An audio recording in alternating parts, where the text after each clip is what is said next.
Murdered her. Me. He's fixing his eyes on the surface of the firth, forcing himself. Try, fail, try again.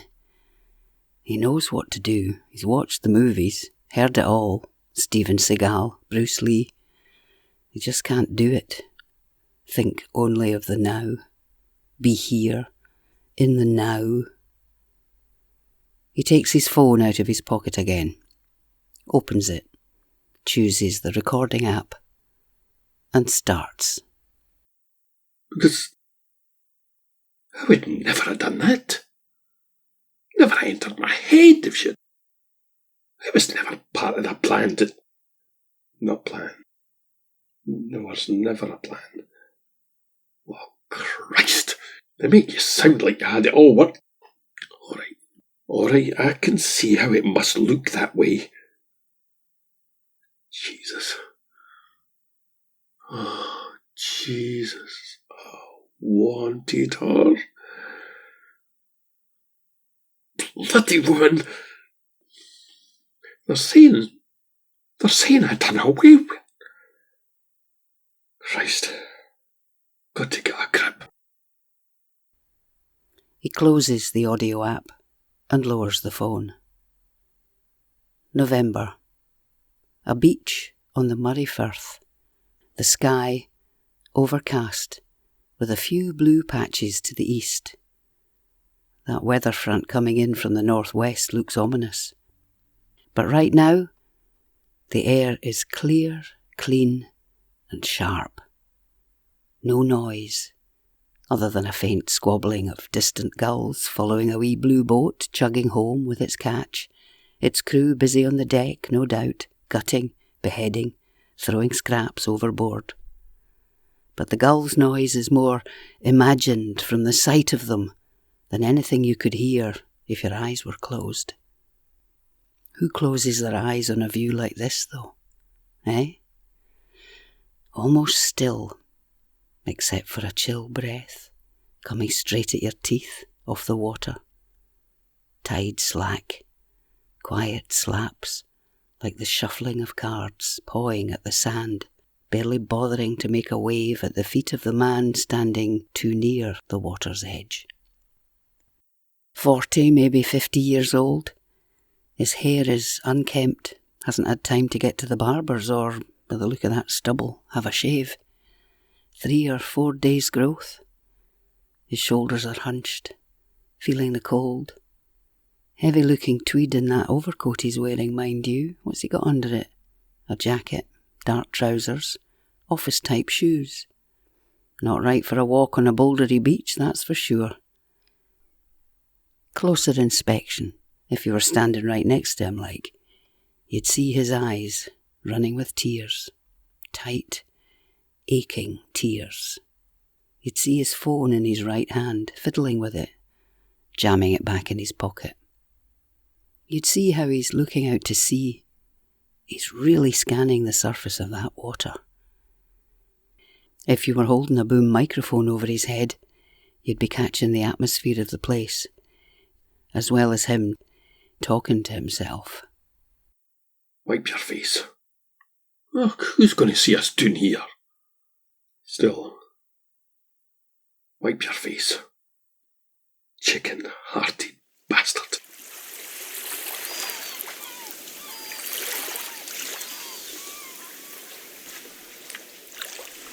He spreads his hands. They're shaking. He clenches them into fists and jams them deep into his pockets, lifting his shoulders up to his ears. Cold wind off that sea makes your eyes water. Cold. Like somebody's heart I could mention. His shaking gets worse. He takes a deep breath. Watch. Look. Listen to the water. Back and forward. Be alright. Keep the heat. I'm the one that went in and told him. Me? I says never mind about me. Not the first time a woman leaves her man, but Jesus, how about the bairns? Me? It was me reported her missing, for Christ. But now, trying to make out it was me that...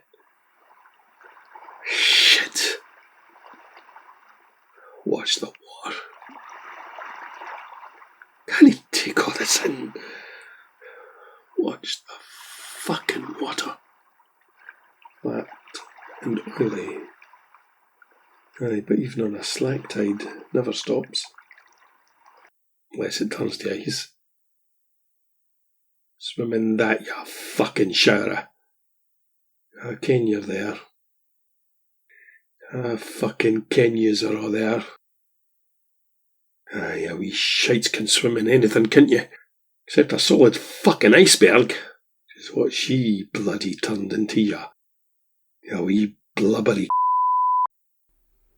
He's seeing nothing on the flat horizon, but here and there, in warmer months, you can see rafts of them, sunning themselves, lolling in groups, black, fat banana shapes, old-fashioned baby bottle silhouettes, distended black bellies and tapered ends, ballpoint bullet heads, and mermaid tails. Lazy, showery arseholes. I ken you're there. Hiding. Where are yous away to? Fucking North Pole. Fucking fuck off when the mood takes you. Some of us have to stay where we are. Some of us have responsibilities. Some of us have jobs to go to. Houses to keep. Bairns to feed. You ever think of that? He shivers, rubs his hands, stamps his feet. Cold. That's the thing about this place. Even on the sunniest day, even on a hot summer's day, boiling hot. If you could just get out the wind. Go behind a rock, funnels it. Hits you in the back of the neck, worse than in the open. It would be a paradise if you could just stop the bloody wind. He likes it. Bloody loves it. Loved it. Paradise? Not anymore. He looks back along the long tongue of a beach towards where he can see his car, parked in a lay-by. He taps the phone app again, clears his throat. Monday, 11th November, 2 p.m. This morning, interview at the police station. Keep it steady. Keep the heat. Just routine. Aye, right. Ask you the same questions over and over. See if you change anything. Just keep calm. Be alright. Everything'll be alright. Get your story straight. But it's not a story. It's true. If anybody would believe it. Women like that. Man like me. But I mean, what have they got to go on? Nothing. They've got nothing. They don't know. They don't know fuck all. His eyes scan the water. His mind continues to roam. If they could have seen her, though. Seen what I seen. I was the only one that knew what she really was. Oh, fuck, man. What she was. That laugh. That laugh, though. It made you. It was like the sea. Oh, fuck. There, you see. Rubbish and fucking nonsense coming out. But it was like those wee shells. Seashells. Pink. Wee. Like we called them angel wings when we were bairns. You know, if you had a whole load of them, like wee bells, tumbling over and over and getting like tinkling seashells in the water. Oh.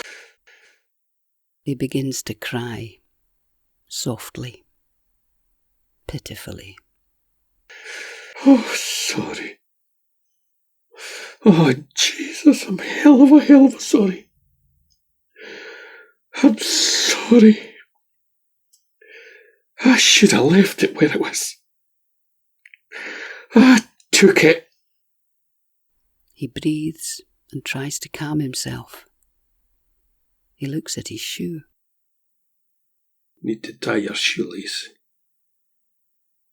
He pockets the phone and bends down, thinks about getting down on one knee, looks for a place to put a foot so he can tie his lace. He decides to leave it, for now. Gets the phone out again. What am I doing? What am I doing here? What have I been saying? Bloody guff. Don't make any difference what I say, seeing they've all made up their minds. They think. I know what they're thinking. But see, I would never have done that. Never have entered my head if she hadn't. It was never part of the plan to. There was no plan. Oh, Christ. Penned in by the water in front of him and the long walk behind him over the shingle and the slippery rocks, he stays put, takes up his stance, watches. They don't know. Christ, they just don't know. Don't tell. Going to have to tell, though. Tell them what, though? Tell them what? He's speaking into the phone again. I wanted that woman. I wanted her because, well, what a waste. A woman like that, without a man. And what a day it was. Beautiful day. First sight of her. A daylight dawn. Never seen anything like it. And then after. Ages after. Christ, you seem to be everywhere. Everywhere I went. But that first time. Here. Right on this beach. Over there. Funny time of day. Early. Round the rocks at the end of the beach. If you go over there, you come to a bit of sand. Yellowy sand. And there she was. Standing. In the shingly bit.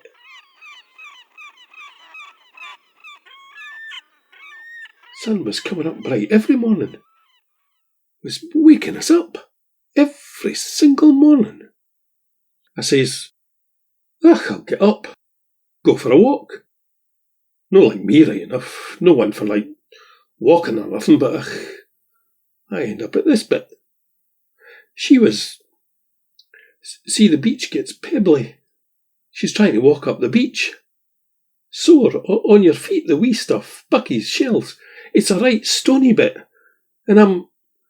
Like, I don't know what possessed us like, but I had these, like, Ken sandals on. It was the summer. I didn't wear sandals normally, but Ken, your feet get hot. Anyway, I took them off and I flung them at her. To her, the sandals. I thought, it would have been worse. Much worse if I'd slunk off. I was being open about things, saying, look, I'm here. I've seen ye. She'd have seen me skulking off. She would have thought, like that's when she would have thought, I was saying, I'm here. You've got no clothes on. 5 o'clock in the morning. Nothing wrong with that. Not a stitch. She was probably thinking nobody was going to see her. Like they do all the time at France and Ken, places like that. Going about in the bare scud all the time, places like that. I thought, wee lassie's having trouble walking on the stones. I'll chuck her a pair of shoes, so I did. I chucked her my shoes. She got into a right state. I'm all embarrassed. She's all embarrassed. No that she had anything to be embarrassed about, if you know what I mean. Anybody had seen. Any man would have been, to be where I was, and seeing Lon. Hair, all wet and long.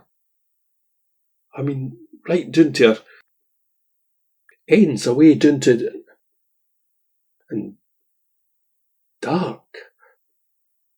Lovely and dark. I don't know why she went and got it all cut off later on, like. God, it was lovely. Shiny. Long. Down to below her. Not that you could see her arse or anything, not really, but you could see that she was, you could tell she wasn't wearing any clothes or that. Anyway, I walks up to her and, no. Didn't say you walked up to her. Say you walked away. That's better. I swear to God I walked away. Because they'll think, we all ken what they'll think. But the point was, right, slow down. You wanted to see the lassie was okay. You chucked her your shoes, then you walked away.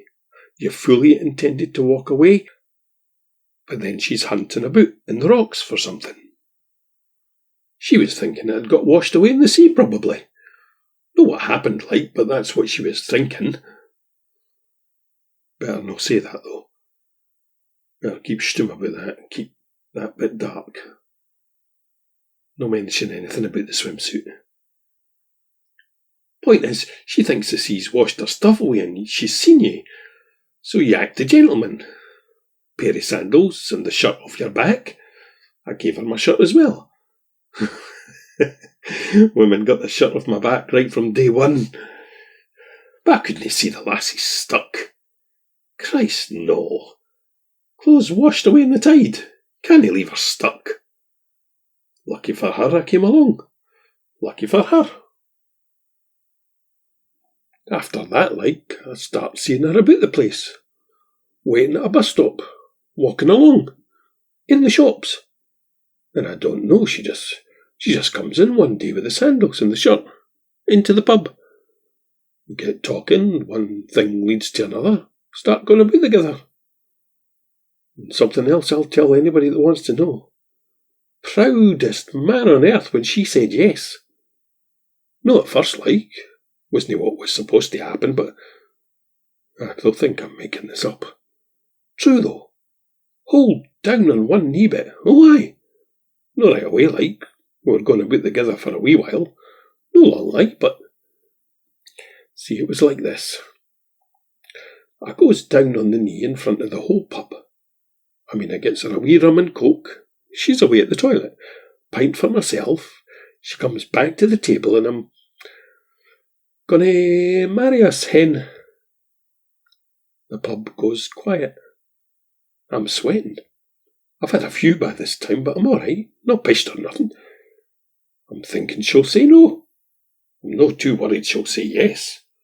But me and Alec have a plan B to, save face. If she says no, Alec's to tell her he's bet me she would say yes, and Alec's to go, "Yeah, jammy cunt," and hand over the £20 steak. Which, by the way, I've given him to put in his back pocket. Me Alec's eye-brassic, so I had to give him the money. I'm fully expecting to get my 20 back, of course. Except she goes and says yes. Took the wind out, I can tell you. I was expecting a knockback. Wee swine, Alec kept my 22. Says he kent she would say yes. Calls me a lucky bastard. Honestly, I honestly didn't think she would. Women like her. But she says yes. Have to say, I was happy the way it turned out. At first I did it because... I did it because a woman likes to think you're keen. What I had thought was, ask her to marry you. Safe enough. She'll say no. Christ. What was I thinking? I know what I was thinking. I was thinking I'm no wanting any other bastard to get his mitts all over this bloody beautiful woman. I'm having her. Me. And anyway, how no? And she says, okay. Gonna marry us. Okay. Bit casual. Not exactly the most excited I've seen her, but basically she says yeah. She turns up at the registry, with her hair all done up. Ken, the way they do that, with the wee rat's tails hanging down. Alright, no rat's tails. That's what it looks like, though. Traily bits. You want to have seen their faces. How'd an ugly bastard like you get a beautiful woman like that? Chammy bastard. All that. And God Almighty, I could not wait. Could not wait to get her up these stairs. But you have to have the ceremony and all these speeches and all that tripe. So you have a wee bit too much to drink while you're waiting for the meal, and nobody wants to see you with your glass empty. Cut a long story short, went a wee bit over the score with the baby. I know that. But, geez, you only get married once in your... Why, okay, that's not necessarily true. It's not every day you get married. Right. That's it established. I got pished. Hand up to God. Guilty as charged. No do it again. Out like a light. On the bed. I mean knackered. What with the nerves and the booze, and then you've got to get to the hotel, and anyway, I'm waking up the next day. She's not in the bed. She's away for I don't know, early morning bloody yoga or some other bloody thing she used to waste her time on. Like I says, we'll soon put a stop to that. She says she always gets up and does her early morning exercise.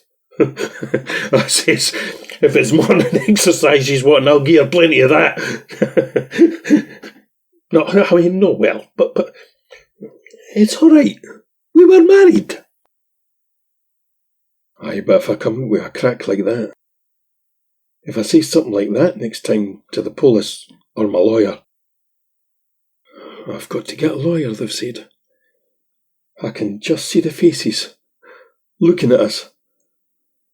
Shit, I'll need to watch myself. Need to watch what I say. Oh, I'll need to be careful.